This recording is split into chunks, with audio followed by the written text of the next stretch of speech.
അയ്യോ അവളെ ഇഷ്ടം നോക്കിയിരുന്നതാണ്. അയ്യോ ദേവരെ, അയ്യോ ഊട്ടം പണിയില്ല, ഒട്ടയ്ക്ക് പോട്ടില്ല. ഞാനൊന്ന് ചെയ്തോലെ പാലെന്തേ ഞാനൊന്ന് ചെയ്തോലെ ഞാൻ ഈ വർഷം ജർമ്മനിക്ക് പോയിരാ വാസിട്ട്. അയ്യോ എന്നെ മമ്മി പൈസ താ മമ്മി, ഞാൻ ജർമ്മനിയിൽ പോകും. ഞാൻ ജർമ്മനിയിൽ പോകും, എനിക്ക് 11 ലക്ഷം ആക്കി താ. അയ്യോ ഞാൻ അവിടെ പോണ.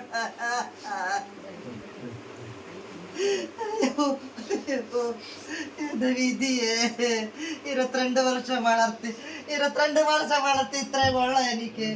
അയ്യോ ഇഷ്ട സമയം ഇത്രയും നാൾ ഇഷ്ട സമയം 52 വർഷം. അയ്യോ അയ്യോ എൻ്റെ കൊച്ചില്ല. ഞാൻ കണ്ട എൻ്റെ കൊച്ചിനെ